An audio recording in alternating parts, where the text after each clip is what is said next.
As you can see, tonight our guest is Sevn McAuley.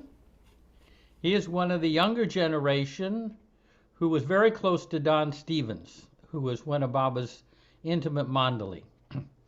And to say about Don, Baba said that he had a near balance of mind and heart. And he was very inspiring in the way he used his mind to explore, I would say, the deeper realm of the heart.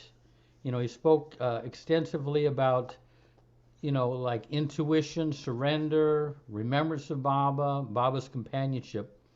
And Sevn assisted Don in many of his talks, not only in this country, but in Europe. Don gave a lot of, talks and gatherings in Europe and also in India. So, and don't hesitate to ask him any questions, and, see if you can stump him, make it difficult. And I'll say that Sevn lives in Asheville with his lovely wife Huma. I think many have grown up and know Huma. And he has two darling daughters, Elora and Asha. And they were just at the center, and they've been coming from way back. So anyway, so I'm going to start out and ask Sevn if you could give us a little bit of how you came to Baba, and then maybe how you first met Don, and that whole experience. Sure. Thanks, Jeff. Yeah. Happy birthday. Yeah. Yeah. So I always think when I think about coming to Baba, after coming to Baba, I look back at my entire life and I always see, gosh, that started, early on, just him aligning everything in place to come into his orbit. So I'm always hard pressed to say when was the exact time that started the process to recognize him in this form. But I think, if I zoom forward, I grew up a Christian very early on. I sought kind of explanations for experiences I had as a young child. And I think where I ended up was with a Buddhist teacher, a Japanese Buddhist teacher named Joshu Sasaki Roshi, doing full-time training in a Zen monastery in California. And while I was there was different people that would come in and out. And one of the fellows was a Jewish fella that had his master was an Indian, and he had spontaneously had a realization of Hebrew. And they were working with this gentleman to translate a lot of their order's core Kabbalistic texts. And I was fascinated by this. And he invited me up to Santa Cruz to sit in on some of the groups and just see kind of the relationship between Buddhism and Kabbalah. And in that group, there was a Baba lover by the name of Tom Hickey. And for a number of months, and even actually over the course of a year, we were kind of looking into these new translations of kind of old Jewish mysticism. And I was struck by, there was a group of people from different walks of life, and there was a Baba lover there that was giving explanations of these ancient texts very clearly by quoting Baba from, God Speaks, discourses from various sources. And it would be kind of, we'd be stumped on some kind of concept, and he would bring Baba's quote to the table, and it would always clear the understanding. And I was amazed. I was like, wow, that the light that it shined on this seemingly unrelated tradition was really incredible. And as a result, I was very attracted to trying to learn more about Baba, and actually decided to move to San Francisco, where Tom Hickey was, and spend time with him and learn more about Baba. And it was just a couple weeks after I'd moved there, or maybe a month or so, that kind of a series of events came into place. I made contact with the Sufis there, and Tom said, "Oh, I have a friend coming to visit that I really want you to meet. He was one of Baba's Mir Baba's close disciples, and that was Don Stevens. And so he arranged a meeting with me, and we met, had tea, coffee. We spent about, half hour, 45 minutes together. And it just so happened that we were both traveling to Los Angeles the next day, almost on identical flights. And so he said, "Oh, you're coming to Los Angeles tomorrow. Why don't you join me? And, I'm giving a talk at the center there. You can come hang out." And so we got to spend a couple days in Los Angeles together. And then he said, "We're going to Mexico City in a few days. Would you like to come with us?" And like, sure. Sevn, So Sevn, how old were you roughly? How old were you? Yeah, I'm trying to, I was probably 24, maybe 25. Yeah. Yeah. Somewhere around that. And so that was kind of the start. And then I think it was after that point that the next time Don came to America, he asked me to travel with him, accompany him on his tours. And then, and I think from that point on, I spent roughly maybe 7 years traveling with him whenever in the US, Europe, India, and Australia trip. So just kind of assisting and being kind of a caretaker as well as companion. That's kind of how I came into Don's orbit. Yeah, and any of the highlights of exchanges that you had with Don, some of the things that made a deep impression on you? Yeah, gosh, it's I think, the biggie was with anybody, but was seeing the integrity of his daily life. Just the day-to-day remembrance of Baba. Like I never, yeah, that was one thing that stands out. Just his orientation was always around Baba. Whatever he was, whatever external event was going on in his life, it was always like associated to something going on internally in relation to Baba. I think one thing that sticks out is there's a story and something that I would see Don do. But every night before Don would go to sleep, he would always talk to Baba. He would give his daily report. And he said this originated when his mother passed away. It might have been in mid-50s, can't remember the exact date. And several months later, Don visited Baba in India, and he said, he told him that his mother passed away. And Baba was very upset with him. He said, "Don, why didn't you tell me? Why didn't you send me a cable saying your mother had passed away?" And Don said, "Well, you're the avatar, don't you know? I thought she, and Baba was very firm with him, saying, "Yes, but our companionship relies on you using the most readily physical means to communicate with me. And we're still, you're still in a human gross form. And so I need you to use these gross means." And something about that really struck Don. And from that day on, whether he was with Baba or not, he would say out loud physically a report to Baba what happened in his day, because Baba always wanted the reports. And so he did that for his entire life. Like if we would, get off a, 15-hour flight, land in India, get in a hotel room, exhausted, like still he would, every night he would give his report to Baba. So I think one of the things that really stands out was the, his remembrance, his ability to weave Baba in everywhere. The other thing was this, along those lines, is just the use of daily life, the ordinary aspects of daily life as a means to remember Baba. The contrast of me spending time in a monastery where the environment's perfect for remembrance. It's quiet, it's peaceful. There's long periods of scheduled meditation time. And then meeting somebody like Don that was, a businessman traveling the world, owning properties in, southern France and Spain, and, having all these very like integrated worldly experiences.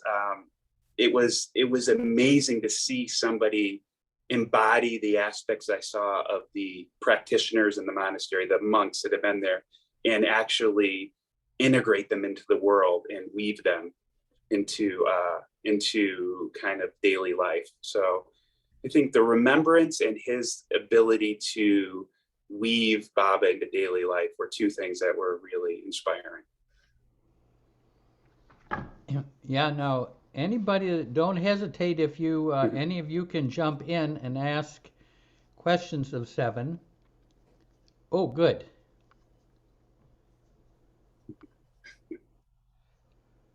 Oh, Rainey, we can't hear you. Rainy? I just thought you'd like to see what I just found. Aw.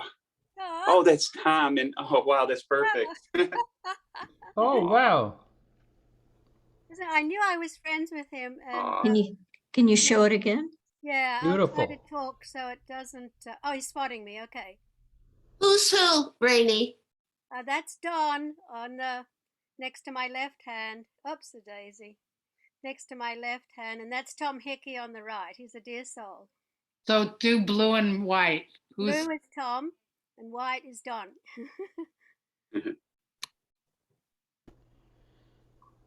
Yeah. Possibly at Winifred's house, Sevn. Do you think? Yeah, gosh. Yeah. Wow. Very beautiful. Jai Baba. Beautiful. Hey, Baba, thanks, Rainey. There's your Baba contact. I know, that's my Baba connections in one picture. Yeah. I'll email it to you. Thank you. Now, there are a number of different topics. What are some things that Don said about intuition and following intuition in our lives? Yeah. Some of the things that he brought up with you. So, the one that jumps out first was, often in meetings discussing intuition, Don would ask people, what they thought intuition was. And of course, the response always comes from somebody that says, it's something that I know is true without a doubt. It's absolutely the word of God, and it's true. And Don always pushed back on this particular interpretation of intuition, and kind of going through Baba's cosmology of sanskaras. We're all sanskara bound, and that his view was that even intuition is colored by sanskaras, and even so much that the source of intuition actually may be sanskaras themselves, the experienced sanskaras of previous lifetimes. The storehouse that we build up and unwind can become a great source of intuition. So he, Don, and he felt that a key component of intuition was some type of truing process, that one adopt some kind of process of truing the coloring that sanskaras puts on intuition. And he had truing there was a couple of different ways in which he defined truing, but one he said was in, if you had a group or a few trusted Baba companions, so small groups are great places to work with intuition, sharing them with other people and getting feedback. And from my experience of being in those groups, like true intuitions, if there's such thing as an absolute true, but true intuitions would often resonate with the others in the group, with companions. And intuitions that were heavily colored, it wouldn't be that other companions would necessarily say, hey, that's your own stuff. That really isn't, but they would kind of fall flat. They would be, there would be no energy around them. And that alone would be kind of a mechanism for kind of working with some kind of intuition and finding guidance on it. And then the other one was using Baba's words as a truing mechanism for intuition, and an inspiration for intuition. So, you know, some of the groups in London and in Boston did kind of experiments with, like, for example, like reading God Speaks, a certain passage, and then spending the next week writing intuitions that come up for that. Or if one has an intuition to come up, to use God Speaks as kind of a truing mechanism. Does this fit in the framework that Baba set up in his kind of cosmology of the divine theme? So yeah, those were kind of two areas of intuition that I think were really useful. And yeah, and I think personally, since like working in some of the groups, especially the London group, who spent, you know, years and years exploring different aspects, the Baba's gift of intuition is just such an exciting, for me, really exciting, because it's like the continual excitement of unfolding new insights into his relationships and his teaching. And I don't know, there's just an aspect of when I feel like when I work with intuition at Baba, shifting from God the Almighty, the God-fearing, to a friend like that, like to a friend that can kind of, and a constant companion that can offer guidance in the most mundane walks of life. Yeah, Jayasima? Yeah, we have Diane or Terry. Ah, Hi, Sven. I'm Diane. This is Terry. We're from Venice Beach. Sevn. I actually have numerous amounts of questions. First of all, thank you so much for giving your time. The Virgo in me, the practical part of me, when I hear your story is, how do you afford to do all that? How do you afford to give your life for 6+ years? Who did people hire you guys? Did you know, were you like a roadie for him? And so that's a big question. How did you have a personal life? And then we had Laurent speak a couple weeks ago, and did your paths cross with Laurent and Dawn a lot? And I'm sure a ton more questions, but thank you in advance. And how old are you? Let's see. 43. Let's see. So Laurent and I crossed paths. It was interesting. His wife was pregnant. They just found out they were pregnant with their second child within weeks of Don and I starting to work together more closely. So it was like this perfect kind of transition. And so I'm a software engineer. Like when I finished school, I studied mathematics and computer science. So I started a business, and when I was I think in my senior year of high school, that I have to this day. So I was always doing computer stuff, and so I was able to work the whole time, kind of with traveling and kind of, but a lot of times there was an organization that Don set up, a nonprofit in Europe, Companion Enterprise. They would cover my airfare. But other than that, I was always able to kind of keep working. And so I do have a quick story that brings up, is the first question I ever asked Don, right, was I was living in San Francisco. My business was doing well, and I had been feeling a little guilty about transitioning out of like a more dedicated life, like living in a monastery and focusing on. And I said, I'm having, this is a conflict in my heart about moving into the world and making money. You know, didn't you ever have that with Baba? Like you were, you know, he was traveling business class all over the world and had giant expense accounts as a vice president of one of the largest oil companies in the world. And he said that he felt the same way. And so on 3 separate occasions, he tried to bring this up with Baba. And every time Baba kept on kind of diverting the question, like wasn't really hearing it, or wasn't trying, he was trying to distract Don away from asking it. And then finally Don asked it one day, and he said, it was another moment that he said Baba looked very upset with him. And he said, Don, who do you think got you that job? And it was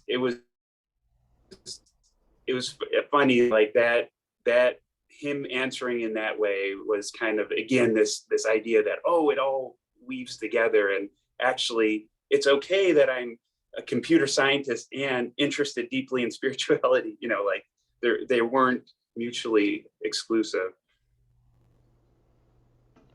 Beautiful. Yeah. Diane, you got any more questions there? Keep talking, and I know I will. Thank you so much. Oh, okay. Where does your first name come from? Because you're the only Sevn I've ever met. Actually, it's funny. My first name was, when I was young, I grew up playing ice hockey in Detroit. That's where I grew up in Michigan. And it was a nickname I got from playing hockey, because we were supposed to write our names on our helmet, and I wrote my number. And so the coach started calling me Sevn. So it kind of just kept on going.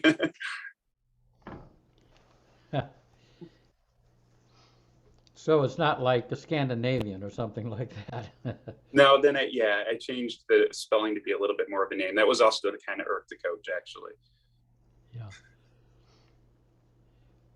So what are some of the practices that you would say you've kind of inherited from Don? I mean, adapting it to yourself. Some of your practices of remembering Baba throughout the day, any of the things that he did that made that you were able to relate to or you know, incorporate into your own life. Yeah. So I think working with groups of companions is something that I really saw the value of their Baba lovers. Like Don would often quote Baba's last message on the alphabet board, where he talks about, you know, him cutting external ties, physical ties, and that the time has come for everybody to be bound together of a chain of internal connections. And Don found that particular message, actually, that was the message he wanted read out at his funeral. And he found that the chain of internal connection. Oh, Kind I of think we lost that internal communion. connection. So I still find that, yeah. No, go, Sevn, so- can you go back? Can you go back again? Oh, yeah. Because you dropped out there for a moment. Oh, sorry. Yes. So the last message on the alphabet board was something very like that. This message was Don wanted it read out at his funeral. Like it was the one quote from Baba that he felt was probably one of the most dear to him. And in that last message, in particular, he was taken by Baba expressing that he's breaking his external connections with people, which Don often related as that's his dropping his body. And that would be replaced by a chain of internal connections between his lovers. And that would be his mechanism or the way in which he permeates through us. So that idea of establishing interlinks in Baba groups, I think that's still an important part of my life. Like there's, especially I'm pretty close with the European groups, the London group. So we have a group of us that meet regularly to kind of maintain that. So that's one aspect. The other thing is I'm remembering often in Don's talk, somebody would always ask, okay, Don, why don't you just cut it down to what are the most important things we should be thinking about to deepen our relationship to Baba? And he would always say a similar few things, and one would always be the same one, was honesty. He said that in his life, one of the greatest things that sort of he felt propelled him to greater awareness and connection with Baba was by taking a vow of honesty that he took to Baba. And I think this was in the Sufi days. In their charter, they have something about that. But he felt that like a real effort to be honest in everything you do was like one of the most fundamental things that could deepen insight. And so, gosh, I'm saying that not necessarily as I've had that greatly integrated in my life, but I think about from time to time that has been a driving principle. The second thing he would always say was worry. And he added his experience of Baba telling him not to worry, and that Baba told him, you know, that worry takes up a tremendous amount of psychic energy, and that psychic energy is absolutely vital for our functioning in the world and for the carrying out of his work. And he says, so when you worry, you deplete it, and in order to have the kind of energy that Baba wanted him to have, this is speaking to Don personally, that he had to really work at that, really work at doing his best not to worry. So that's another one that, again, I would say is just this constant aspiration to try to work on, but that I think about a lot. I gauge my life in terms of what I dwell on, what I stress about too much, and really try to work on those areas because they're relentless. And then I think the third thing that the resource that Don would say is just, you know, invaluable is working with Baba's words. And when he said working with Baba's words, he meant more than just reading them, but reading them, finding out how they are, I would say, holographic, or how they project out into our lives, how they work in the world around us, how they, you know, influence our intuition, but thinking about it in terms of these, they're not just dead, they're not just on a piece of paper, but there's something you can read, and they can then become this asset for everyday life, something that the way you interpret of what you see, and trying to make that link so they're not just there. So I think these are kind of a few areas that in particular that I think that I gleaned from Don that I try to work on. Before we go on to Angela, can you give any kind of examples of how he faced the challenges of honesty, of worry, and of course the use of putting Baba's words into living in his life? But any struggles that he had, or any advice he had as far as pursuing honesty, living up to, because there, honesty is like, of course, Baba himself said to Erich once, the truth is that which uplifts another. Whatever crushes another person cannot be true. I'm just giving that as an example of a nuance of honesty that, is a little bit revolutionary compared to our normal definition of honesty. But any of the things, because being an executive, oil executive, and at that level, being honest is a very difficult thing, I'm sure. But any examples you can think of? Yeah, a couple is, one is that there was this young people group that Don had in the US, and they would meet once a year.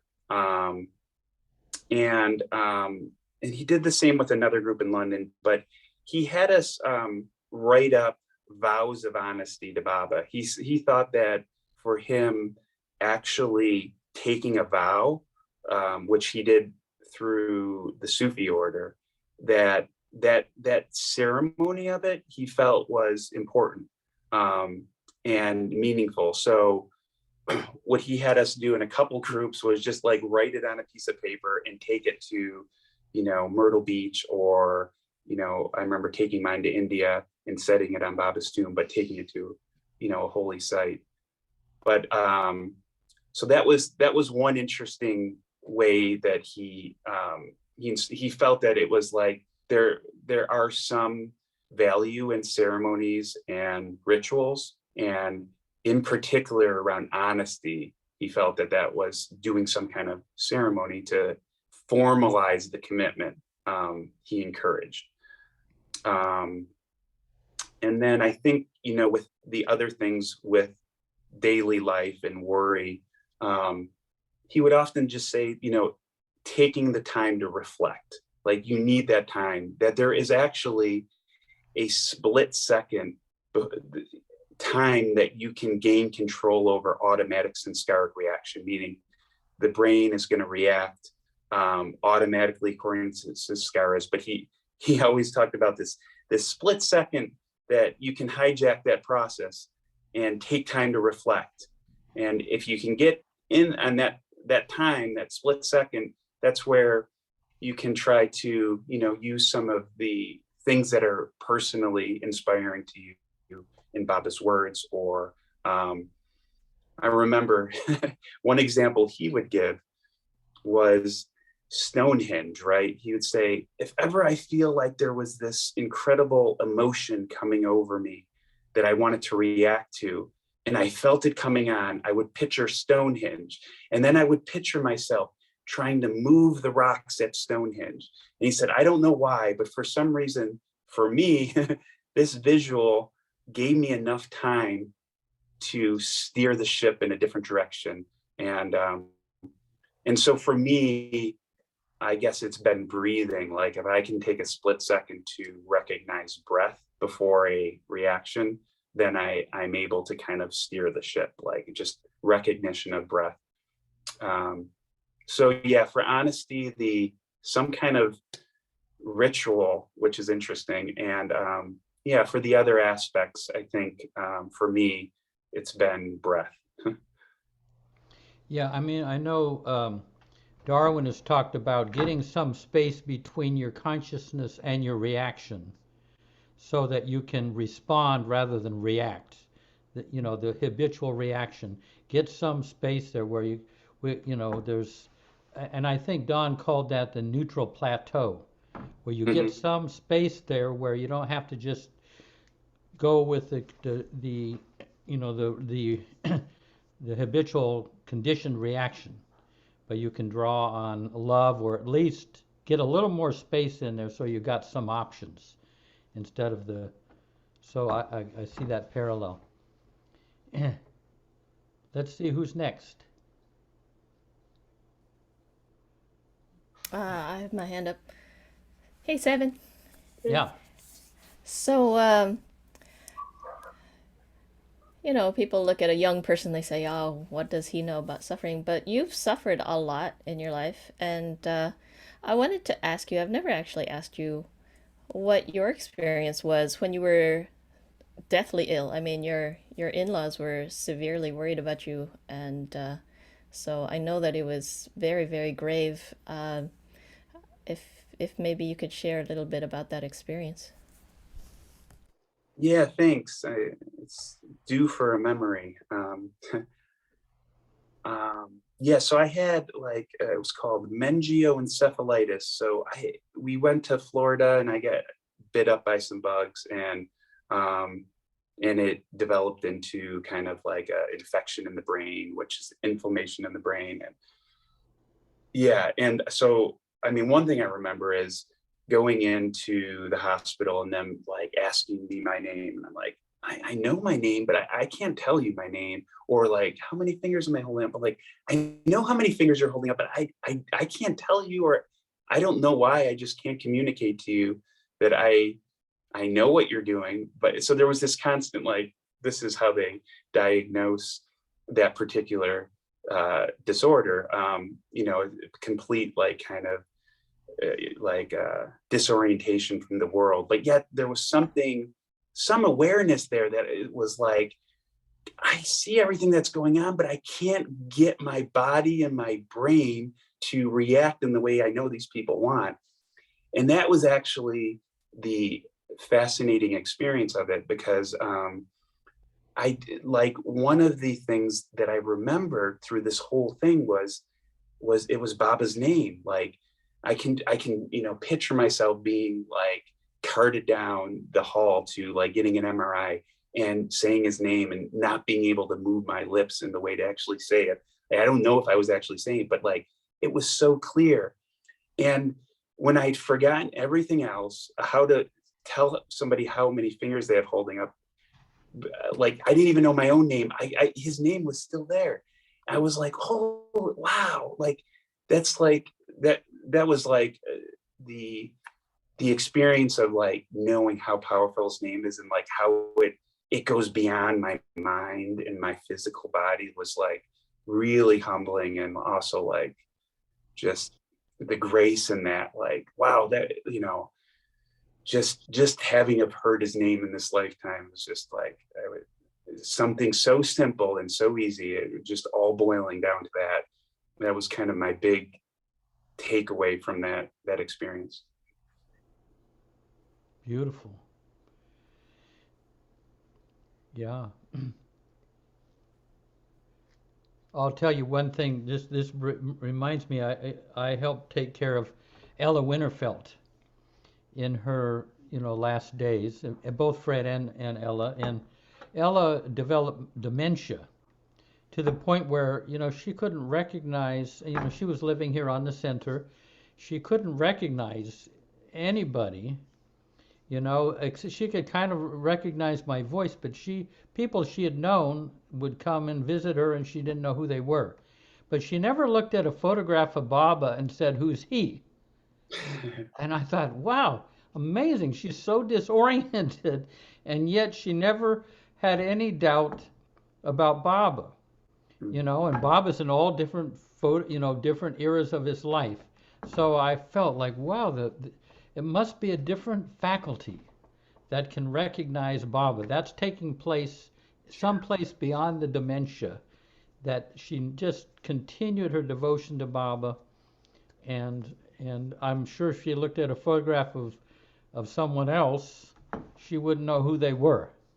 But she never, you know, it was like very, very touching. Anyway, that kind of what you said kind of reminds me of that. Yeah.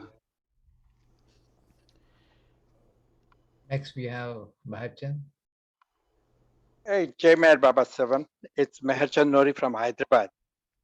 I still remember last year or a year back, I come across a video with a discussion between the Meherwan Jasawala and Don about the missing book or the book.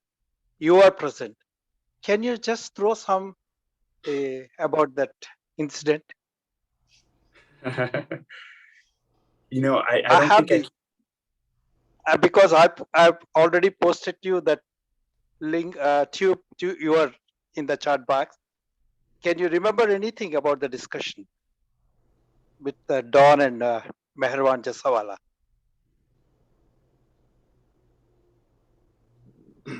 this wasn't the discussion around infinite intelligence, was it?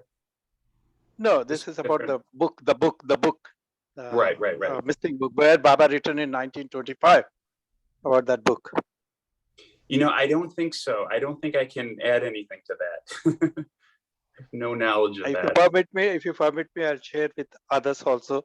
Okay. In the chat box. Yeah. If you can remember anything, we'll be grateful to you. For sure. Jai Meher Baba. Jai Baba.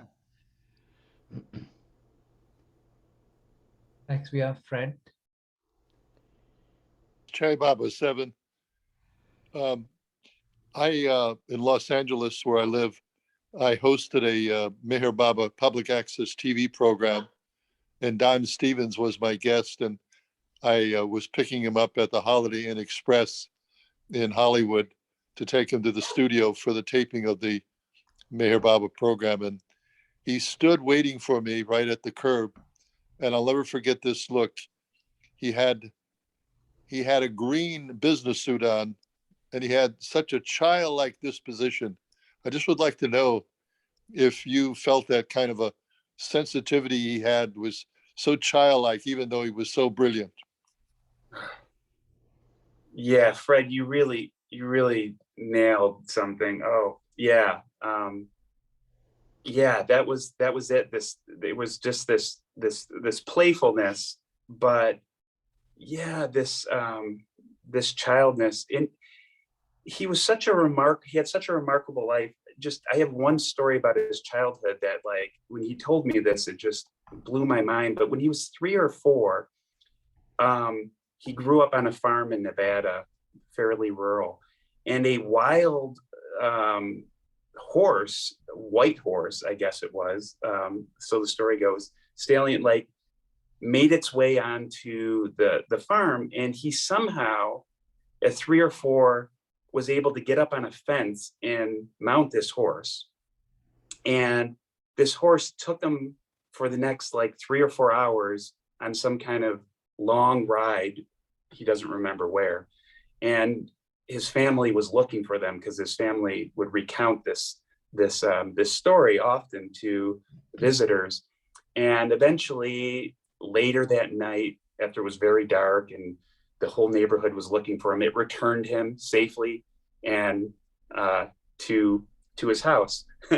And but I was just, for some reason, that story always sticks in my mind, because I can just see this like wildly curious Don looking at this wild horse, and then somehow like having this conversation and being on the same page and being able to share this. Yeah, I think another aspect of that was he had very malleable opinions and thoughts. Like, it would just, even even in my life, there were things that he was very passionate about, that he had like such like feelings about, thoughts on, like, they were very malleable to change, and he would be able to quickly shift from one thing to the other, or be upset about one thing and let it go. And it reminds me of my kids, like, they can be like the end of the world crying. I mean, Don wouldn't be like that, but they would be the end of the world, and then 1 second later, it's great, everything's wonderful.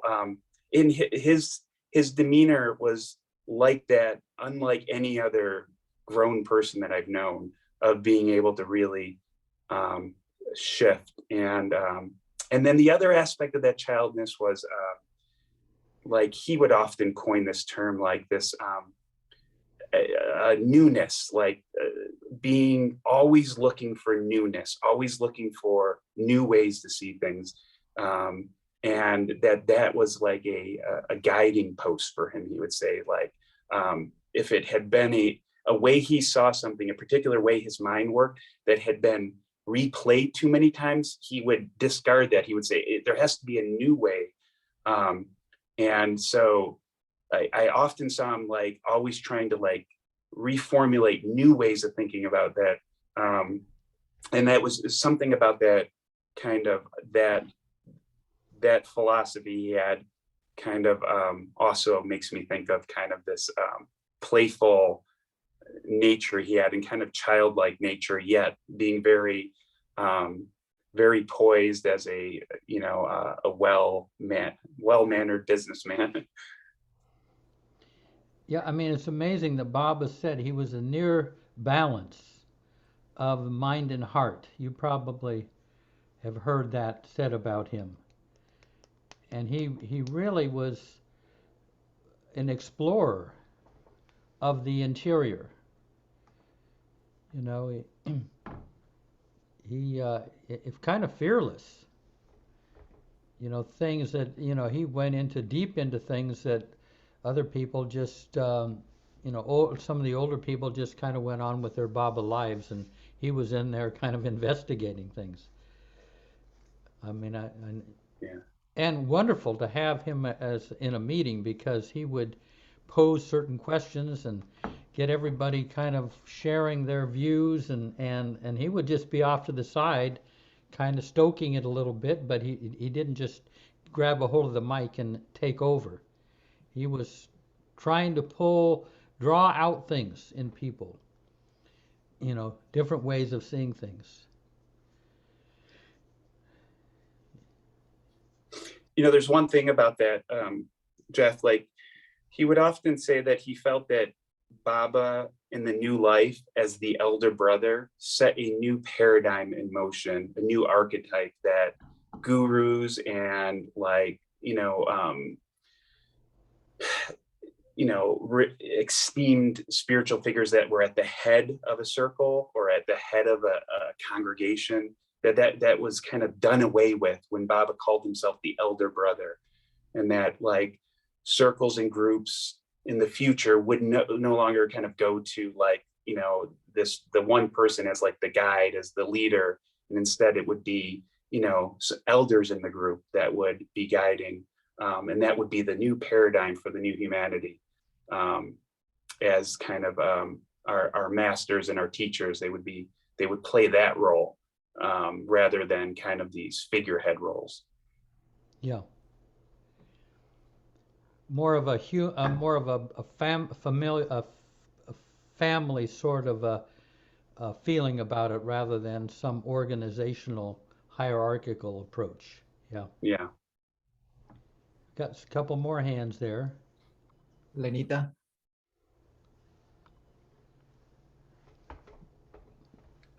Oh, hi, Jay Baba. Sevn, how you you give the continuation to his work? Do you have a group that continues studying and publishing or editing or rewriting, or get inspiration by his writing and write your own material? So how that goes, that there's a group of people that continue studying his work, or it's nothing anymore? It's just done, whatever was done. Yeah, there's a couple of different, I think, groups around that are organized around kind of following some of the models he put in place. So a couple of the things I do personally, I continue, I'm the head of Companion Books, which was the publishing of, was established to really publish the translation of Baba's words into European languages, which Baba had done overseas. So I make sure to continue that and make sure to just that those books stay in print. And Companion Books also is working with the trust to kind of try to keep out of print books in print. So that's the publishing work. Don did establish a kind of an organization, a nonprofit in Europe that had been moved to the US about 8 or 9 years ago, called Beads on One String. So I also participated in that organization to try to kind of think of creative events and different ways of organizing activities to kind of in kind of the spirit of the investigation and exploration that Don was interested in. Okay, thank you.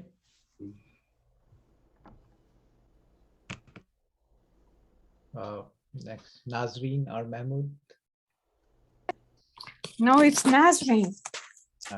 Hi, Sevn. Hi, Nazreen. Jay Baba. How are you, Jay Baba? You remember me or not in California? I do. It's wonderful to hear your voice. Oh, thank you. I remember between Don and Bauji, there was always some differences. Can you explain what was going on between these two? What was your understanding? Yes, right. Based on my understanding, for sure. Yeah. because Baba was definitely at the center of that one. You know, I often think of how Baba would light fires, especially Bao tells the story of all the fires that, like, or the things that Baba would tell Bao to go do that would like enrage the other mandali, like waking them up in the middle of the night and telling them to turn their lights off if the light was already off. So I often personally think that, you know, it was at that time, you know, two mandali alive were the only people that could kind of get under each other's skins. You know,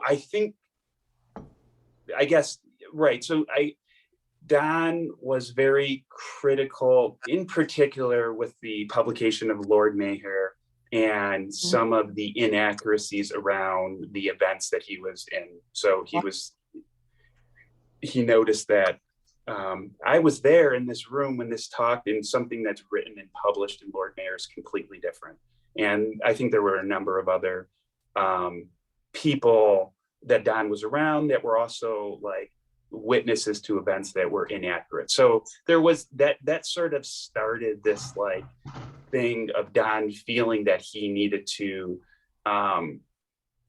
you know, correct things that Bao said or published. And of course, Bao wasn't, you know, wasn't all that receptive to that kind of feedback. And so the two of them went back and forth and, you know, about a lot of things. But, you know, I remember the last time that I saw the two of them meet, which was, I think, the last time they met in India. You know, they came in, we were in the trust office and and they embraced each other and had this wonderful meeting between the two of them. And Don just saying to me after we left that how moved, he's like, whenever I'm with Bao, I'm always continually moved by his love for Baba, that it wipes everything else out.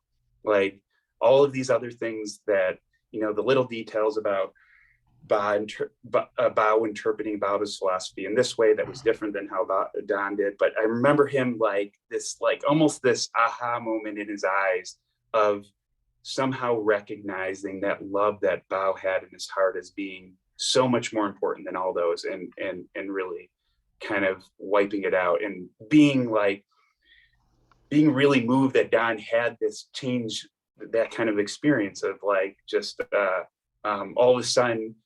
And for years of going back and forth with Bao and publishing that book, kind of going back and forth.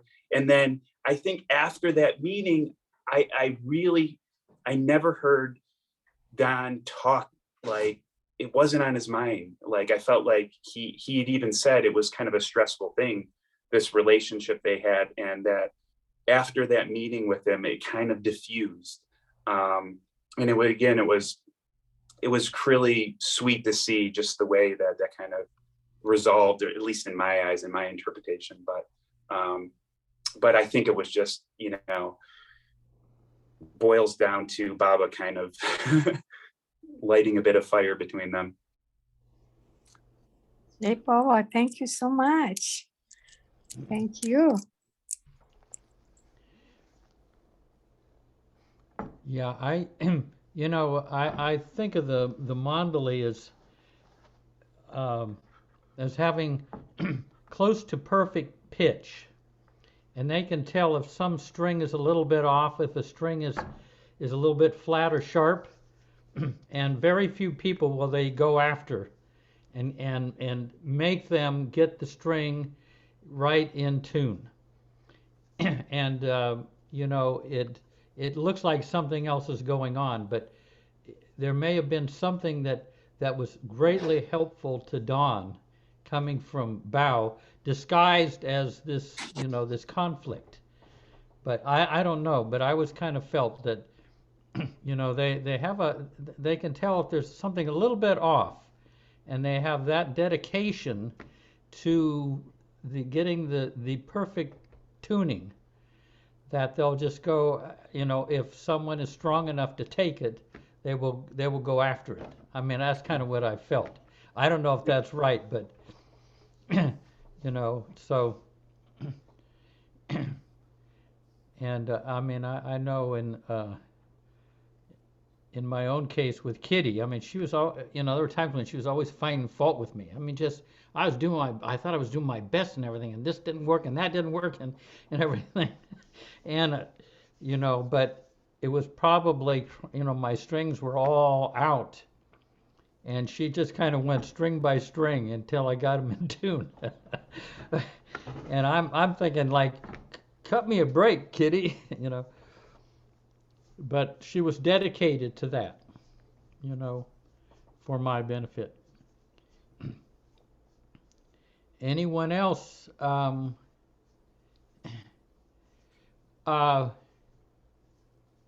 Let me ask you this. I mean, everybody's like open to, free to share, but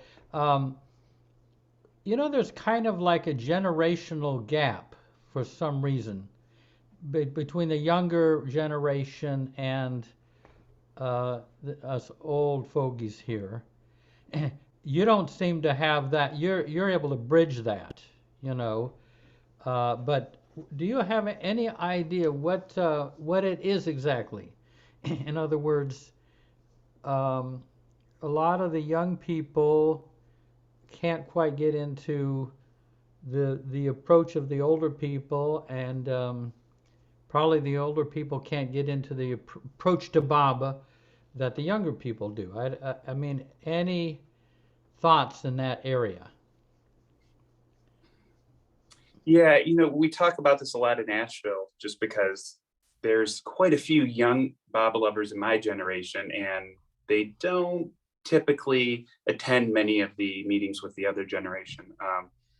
So, yeah, I guess, you know, one thing is, I know I've heard some other young ones say is that Baba meetings would often be like discussions about who had, you know, the most contact with mandali and that stories, and having had none, that they felt like they weren't on the same level. They weren't on an even, you know, like the whole even circle where everybody's kind of has an equal voice and an equal amount of wisdom they can contribute. So if I'm you know, I'm a younger person, I never met Erich or Bao or anybody or Don, like, you know, what do I have to contribute? I want to be able to contribute something. I have experiences, but if the experience and the exploration of Meher Baba is only about the stories of him and his historical figure and your connection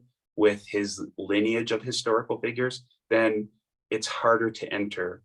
So that's one thing that I've noticed. And I think that leads into this fundamental question of, is devotion to Baba just a part of being a dualistic tradition? Is there just the bhakti path? Which I don't think is true. I think there's also non-dual ways of being with Baba. You know, Baba himself in God Speaks says, my teachings, my philosophy is very much in line with Shankara and something like Advaita Vedanta, non-dual tradition. So I feel like that the non-dual, non-theistic, non-religious kind of traditions are very appealing to younger generations. And I'm not sure that I've seen very many Baba communities actually offer that approach or that understanding of being with Baba in a more non-dual way rather than a kind of a theistic way. So those are kind of just a two random stabs in the dark.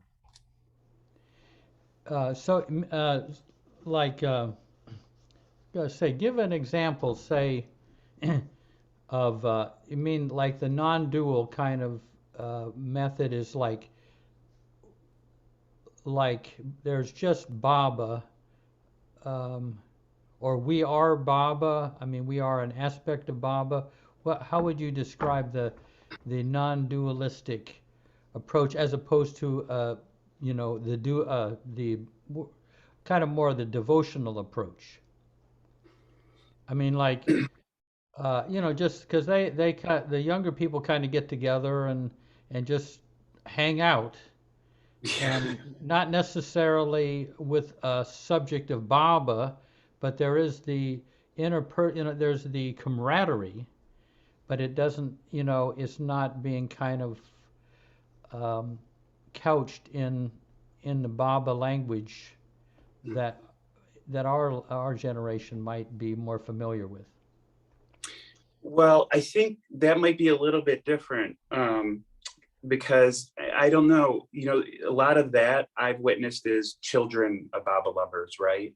That hang out groups, so that their association and their groups are sort of, they come together because their parents are Baba lovers, and not necessarily because they've had a need in their own internal life to kind of, maybe, I'm not saying all the time, but it may be that they haven't had that calling. So for example, I had spent some time with the Sufis out west, and they have these like food groups or affinity groups, and everybody gets put in a different group. And I was very attracted to a couple of the old time Sufis. There's a fellow from Iran that I really loved, and some of these guys that were with Ram Dass, and like, anyway, so I was really attracted. That's why I wanted to hang out with the Sufis, because there was a couple of elders in the community that I wanted to just see how they go about things. But they put me in the food group with all the young kids my age,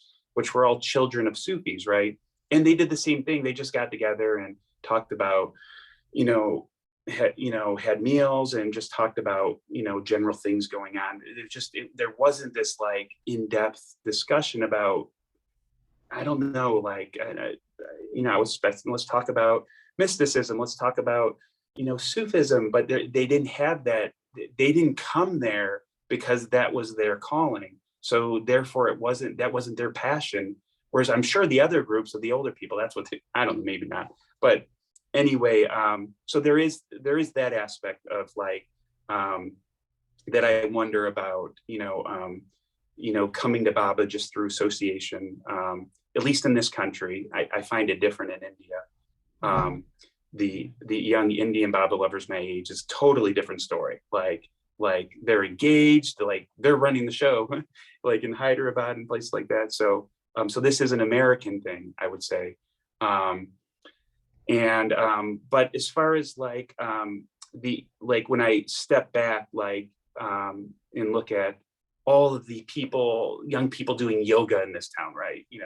Like people into Buddhism, like all these other, people my age or younger that are really being attracted. Like, I think one of the differences is there's like an obvious practice there. They like to know that they're doing something, like I'm doing this, so I'm, achieving something, which, is sort of a, I don't know if you would say a initiatory step on the path of like having having that great feedback of I'm doing something, I'm achieving something that you need, that the Baba communities don't explicitly offer, because there's something much deeper there, that just doing something doesn't mean anything inherently spiritual. But I think a lot of younger people appreciate Buddhism because it offers a practice, yoga because there's something there, or all of these, various new age things that Baba community, which I think is blessed to be, not be in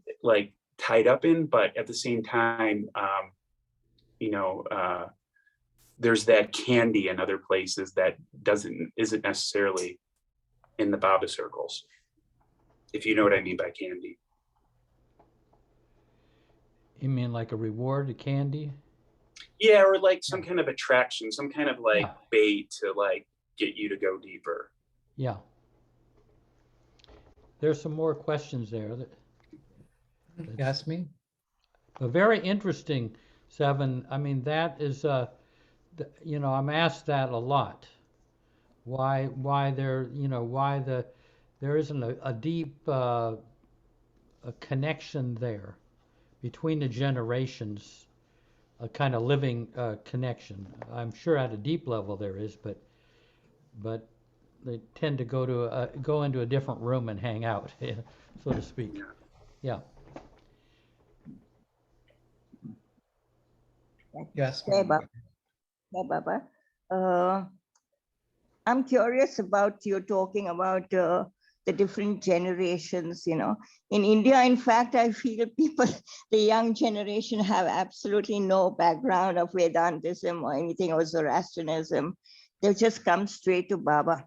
And as you already, even I was more Advait than more Vedant group. And I also find this duality of lover and beloved very confusing, because I thought we're talking of oneness, and why are we always going into duality again, you know, jumping into this lover and beloved and union and all this.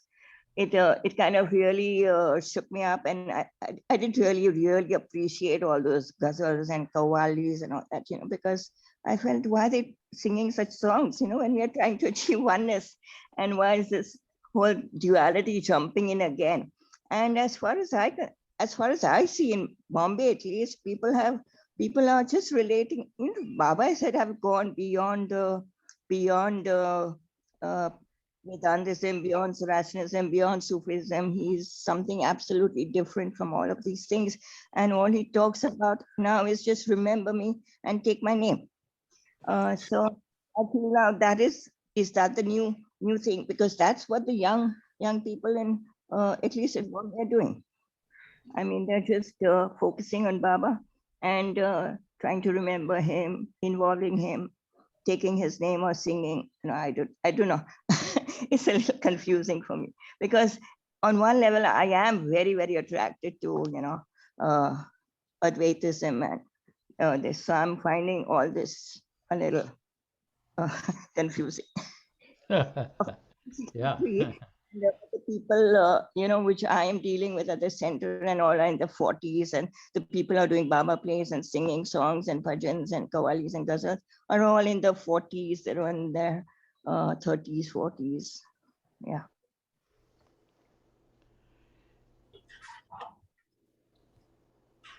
Martha. Wait, just wait. What? 1 second.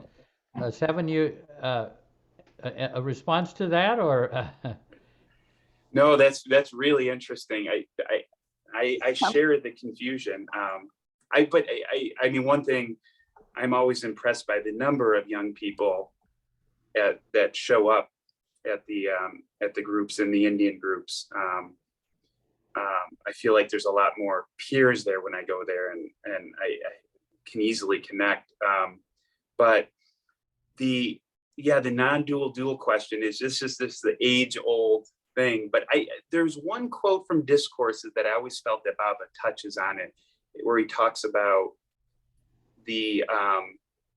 that something like human, with our human hearts, with human love, we perceive the impersonal and personal God as irreconcilable.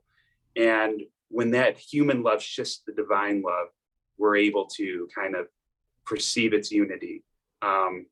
So I always took that to mean, like, yeah, the confusion of being able to reconcile the impersonal and personal approaches to God is very much a part of, you know, par for the course, or the normal human condition for us to grapple over those, which I certainly do. Yeah. Thank you, Jai Baba. Yeah. Jai Baba. Martha. Yes, Sevn, this is the first time that I have been conscious of this whole thing with the younger generation. I think that's fascinating what you just said. It made me all of a sudden so grateful for the exposure that I did have with the mandali, because I took it for granted. And I'm seeing it from the other side of what you presented, and I really appreciate that. The other thing I wanted to ask you, were you with Don when Don was having his nightly discussions with Baba? Did you hear them, and did any of them? And if you did, what kind of form did they take?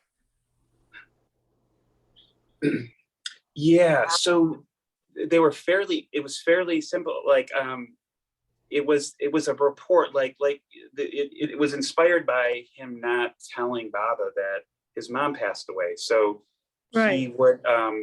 he would just say, he would tell him exactly what went on in the day.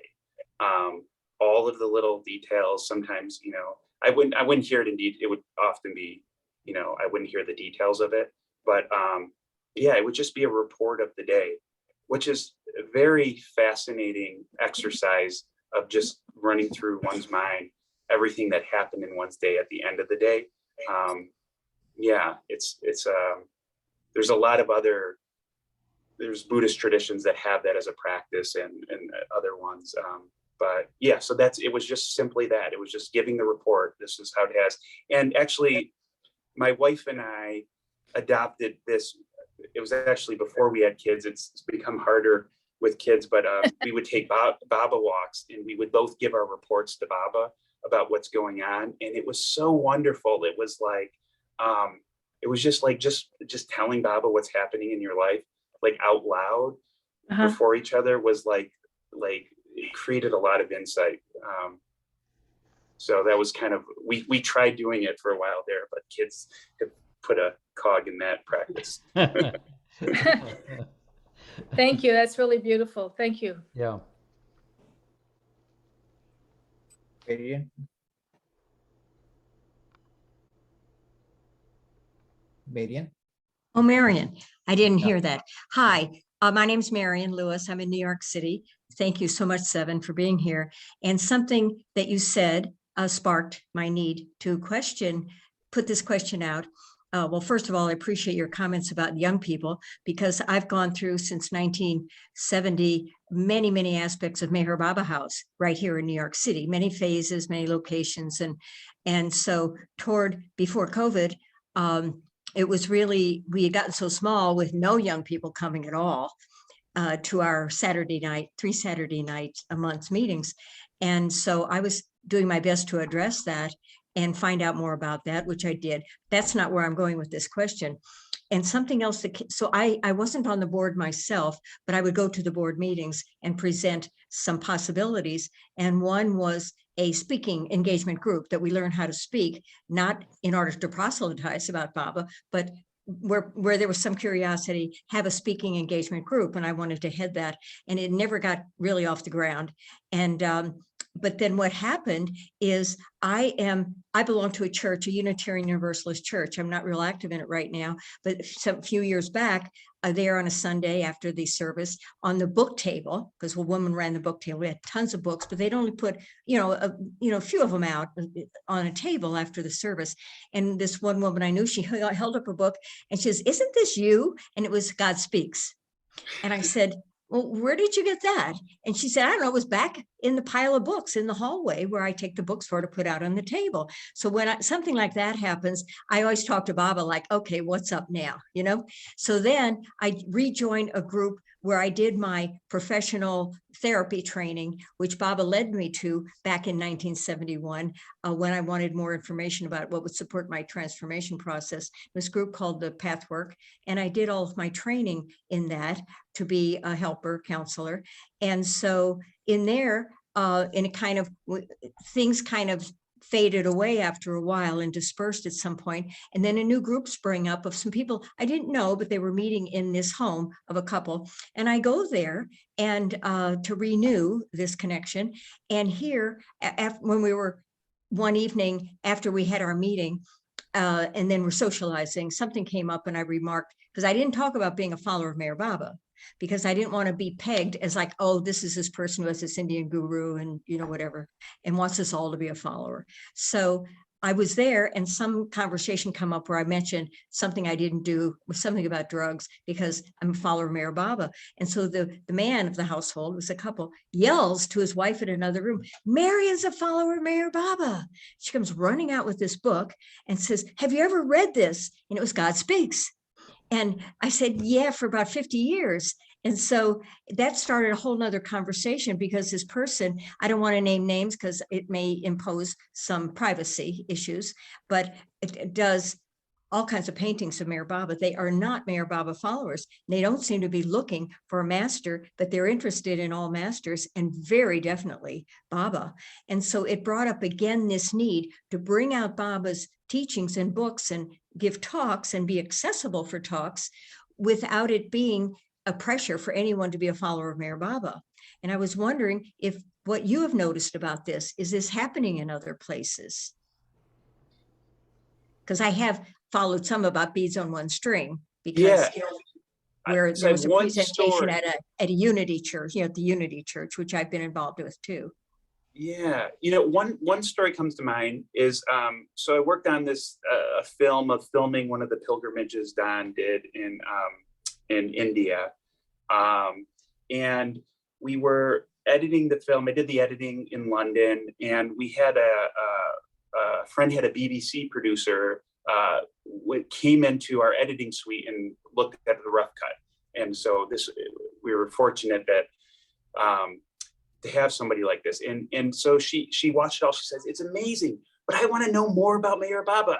And so we did the cut of thinking we want to make a film that's accessible to everybody. That because we had been commissioned on Al Jazeera, so it was gonna be here or there, and so we wanted something that would just be generally. So like Baba was gonna play a role in the film, but the film wasn't gonna be just a Baba film. And so this BBC producer.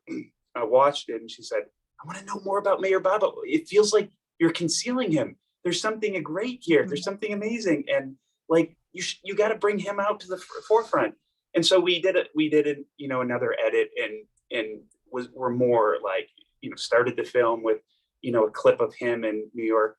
But we found that interesting because here we were thinking that to make this film more accessible, that we needed to we should avoid proselytizing or coming across too much as Baba lovers creating a film to like further. And that was the film, the BBC woman pointed out that was disingenuous and that actually she felt that's what people wanted, was to know more about him, which was interesting experience. So it doesn't directly answer your question, but it comes to mind as an experience of, I agree with you, like some kind of more form, like the Vedantists, like they have this whole system where they train each other about how to talk about it, and they give great talks, and it's clear and it's lucid, and it spreads in many different ways. And the Buddhists are very good about that now because it's penetrated academia, and all the professors and academics into Buddhism like can speak about it. So I resonate with this idea of new ways of presenting it. I know Daniel Stone is working on something right now that I think is along those lines that I'm really interested in. Yes, I've been on his Zoom. Yes. And so, because what sparked me is that in having more speaking engagement groups, because people yearn to learn more about the science of the universe and creation. And I can see that spark in people. And I know if I were speaking about that, my love for Baba would come through. It would never be squelched. Yes. Well, thank you so much. You're inspiring. Yeah. Thank you.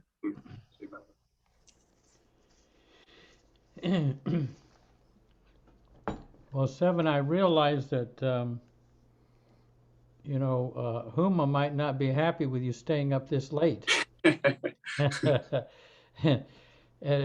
Are the kids, I'm sure the kids are asleep, right? Yeah. Yeah. I hope so. But now, I mean, what I'm thinking, let's just see if there are any other thing to be brought up. Oh, good, Rainey, because I was thinking there may be other things that occur to you, that more things, and we can have you on another time too. We don't want to, just get one shot, blow our paycheck here. No. But so yeah, let's go to Rainey there. Yeah. So Sevn, one of the things I realize is, I'm Rainey Auntie, as you know, and you're one of the young ones that comes to Asheville, and you stand out at the music festival because you're one of the few young ones that come. So one thing that just came to mind was when we went to India, much younger than you, we met the oldest people I'd ever associated with. They were 55 and 56, Mani Auntie. and Mera was 60 something, and Erich was 60 something. And they were just friends. But we had the, I don't know what, to know they were elders. We didn't know they were mandali. We didn't know they were cleverer than anyone we could meet. We didn't know any of that. They were just these nice people like Nana, like Grandpa or something. And there wasn't that separation because they were elders. And we respected our elders and we knew they must know something because they hung out with Baba. So I notice in Australia, the young ones whom we've never been separated from, we have the anniversary and we're all lumped there together, you know, on the one big property. And a similar feeling is there, which you have to accept, that, well, Auntie, what did you do then? Well, Auntie, how does that song go? As an elder. And I try always to be like Mani and be more youthful and cool and be, as Mani could come to everybody's level, whatever it was. She just had that skill to become with the you that's you, you know, and try to just be natural and focus on being that for that person. Why do you think that isn't happening here?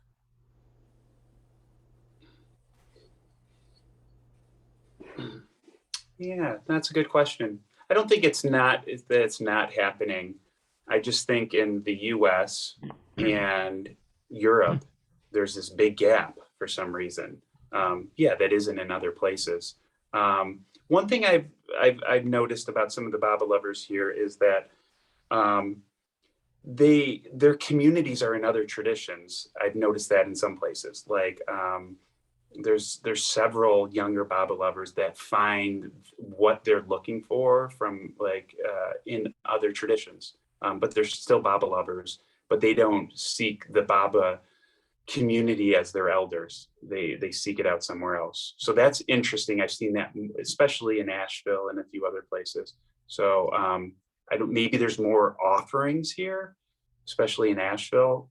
So they're finding deeper. But I'm not sure other than that. At least no other positive answers come to mind.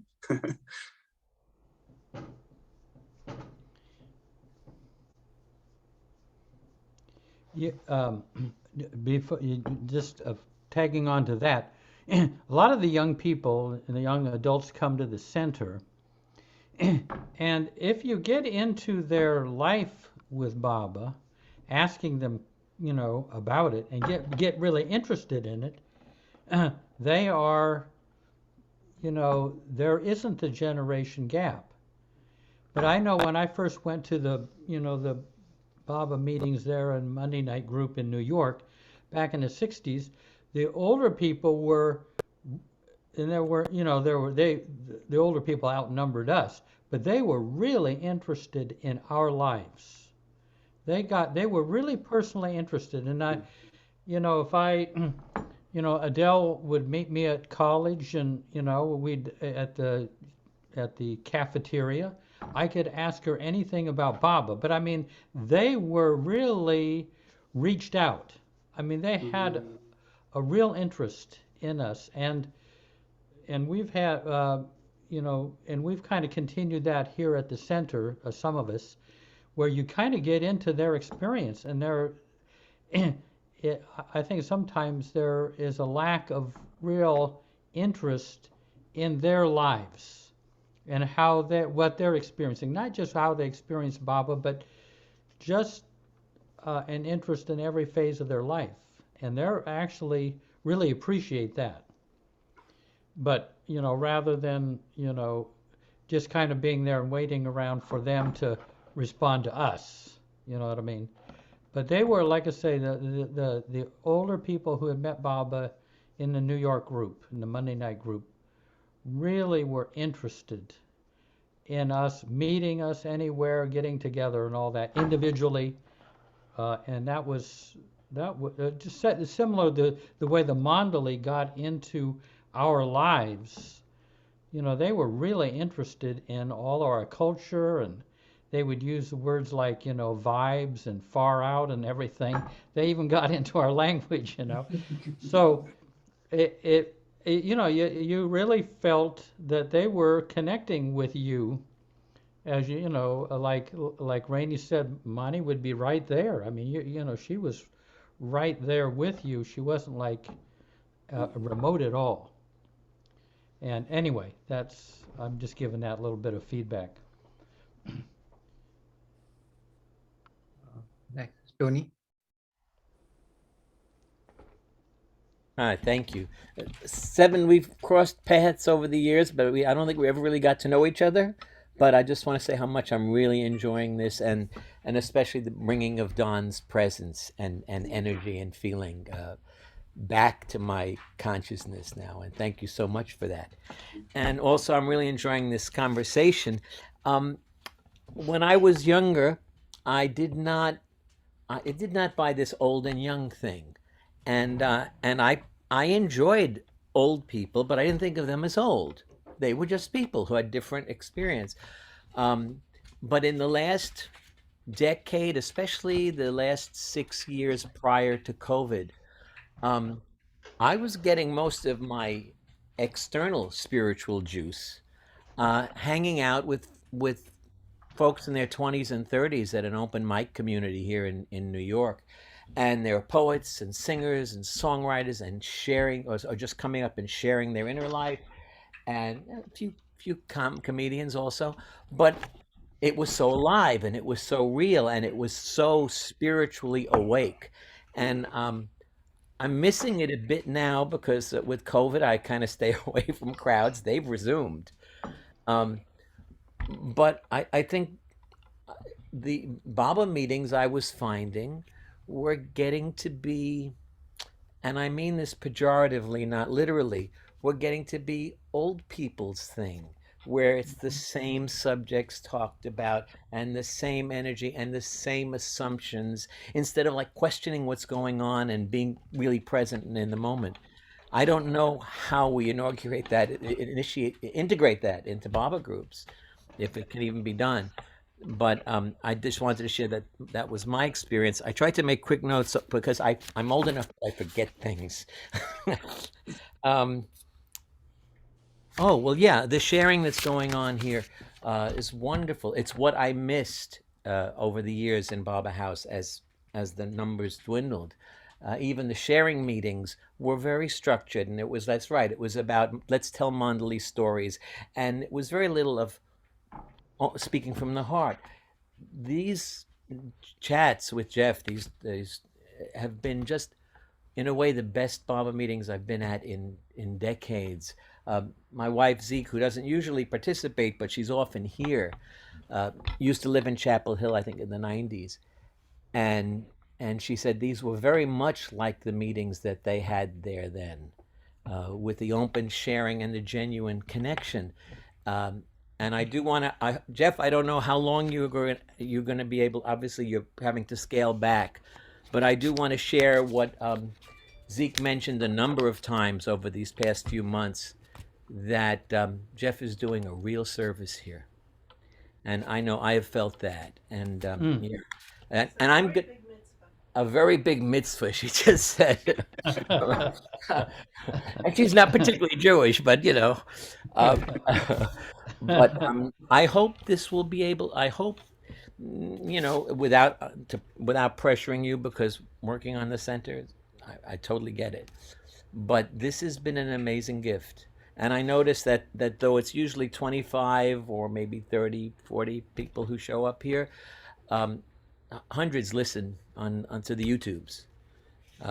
It reaches people, it touches people when people are being honest and open and unguarded and sincere. And most of us are old, and still I imagine there are younger people who are tuning in.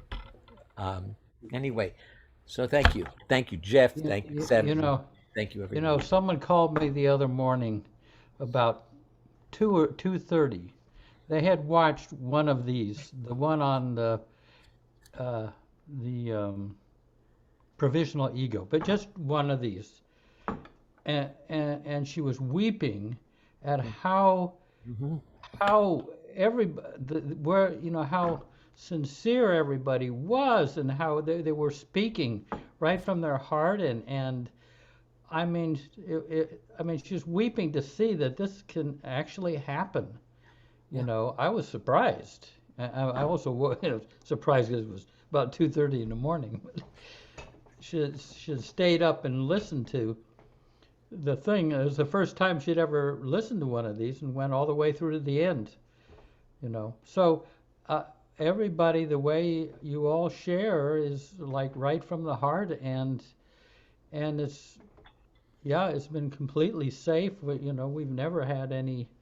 Everybody has great empathy, and you know, and listens and shares. So anyway, I just want to add that I avoided this just the same way I avoid many so-called Baba meetings, except that issue about Harry Kenworth came up, and I really felt I've got to get in there and say what I know.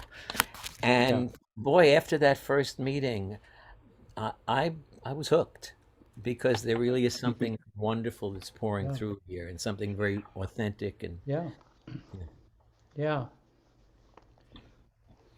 Hey, we got maybe Rainey going to bring up the rear here. I had a revelation, or was it an intuition, or was it a provisional ego nudge, or Well, Sevn, I had a revelation or an intuition. When we came to Baba, we knew 10 people, 10 young ones. No, we knew 10 adults who'd met Baba. We knew 5 young ones who'd met Baba, and they couldn't hardly remember anyway. So all these young ones are raised in Baba, the majority of them anyway, that we're around. And that's why we're so bloody boring. They've heard it 5,000 times, you know. And so something very strange happened. I won't say where or when, but a Sahavas came up, and it was films about old people and people who'd met Baba, programs that had gone on before, plays that had gone on before, dead singers singing again. The whole Sahavas was this, and I got a note from a friend in France and said, oh, is everybody dead in Australia?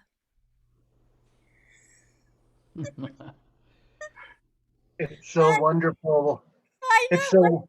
I went, oh my God, I was so bored, and I just felt so young, you know, it was just so bloody boring. And this is the problem. This is the problem. We've gone into so much archiving, so much storytelling, that where is Baba making it new? Where is the play? Where is the program? They go, oh, Rainey, you did it again at a Baba Zoom meeting.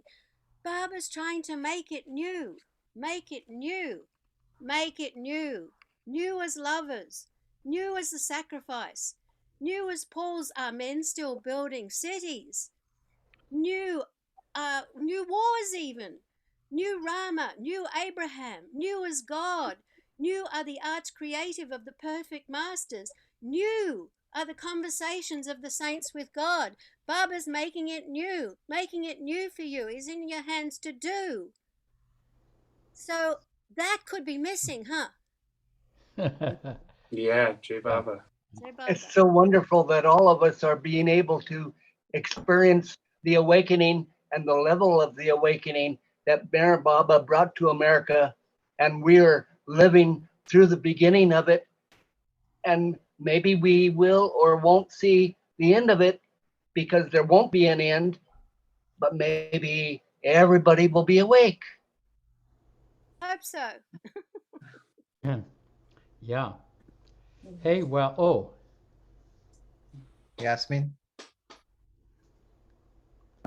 I don't know whether Sevn or Jeff would be more willing to answer this, but I've heard many times that through years, I've not read it anywhere, that Baba said that he used to tell his followers at that time, you better take advantage of this time you have with me, because later on, so many young people will be coming and they'll just push you aside. They'll shove you aside, you know? And that always scared me. What is Baba? Can anyone explain that? I don't understand what really Baba meant by that. Baba said this in Guru Prasad. I think he said it to Rustam and Saurabh, and he told my young ones will come and you guys, you all will be then lost in the crowd, something like that. He did say that one sentence, and that was in Guru Prasad. But he also said to Francis, wait till you meet my young ones. Wait till you meet them, their gems, their jewels. Yeah.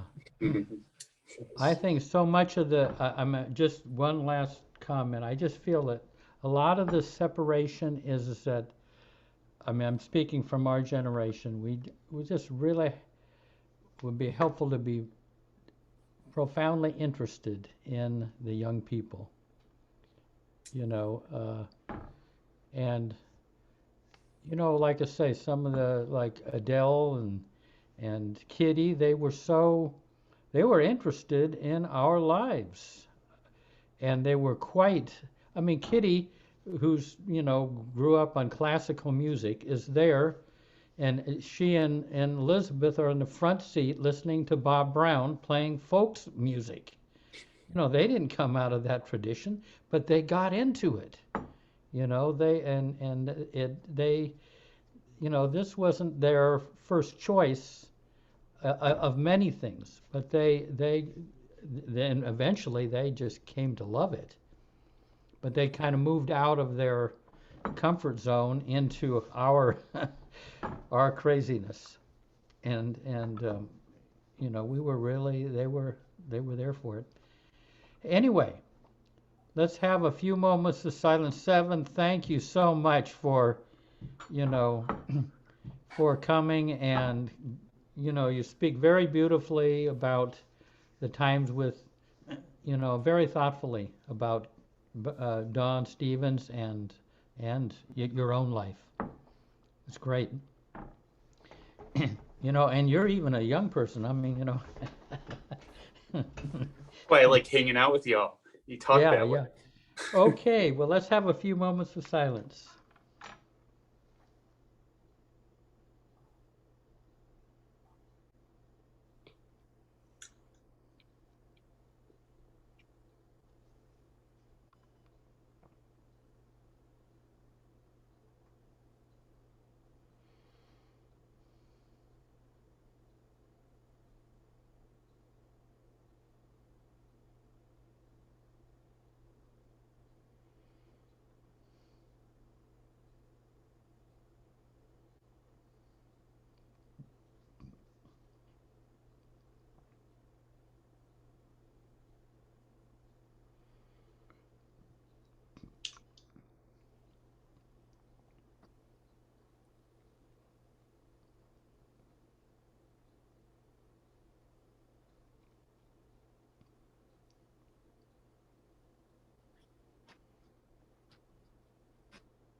Jai Baba. Jai Baba. Jai Baba. Jai Baba. Thank you, Sevn. Jai Baba. Yeah. Thank you. Thank you, Sevn. Lovely to Yeah, see thank you. you. Thank you. You all. Thank you. Thank you. Thank you, Jai Baba. Baba. Jai Baba. Thank you. Yeah. Hey, Baba Sevn, nice to see you here. Nice to see you, Ganesh. Yeah, so Jeff, Sevn and I work together. So we work for the publication. So he's done a wonderful job in getting the 3 incredible book out, print on demand. That's what he has done. So it's a great joy working with him. This was the books that that you did on grace and. No. The 3 incredible weeks. Now it's available on print on demand. Oh, okay. So Sevn did all the work of getting it out. So yeah. So we work together. Yeah. Yeah. No, you guys are able to move. You two are able to move between the generations. From the right, always. Same with Huma. Huma's been an intergenerational creature. Yeah. Okay. Where's the link for the book, Ganesh? The 3 incredible books. It's on Amazon. You can order it. Okay. Amazon. They're on Amazon. Yeah. 3 incredible weeks. And that's the older publication republished. Right. Yes. Okay. Jay Baba, thank you. Yeah, Hey, we're gonna have Nasrina's gonna Finish she's up. the bouncer. Okay. Avatar Meher Baba ki Jai. jai. Avatar Meher Baba. Avatar Meher Baba ki Jai. jai. Avatar Avatar Meher Meher Baba. ki jai. Thank you, everybody. Jai Baba. Jai Baba. Meher Baba. Jai Meher Baba. Jai Jai Meher Baba.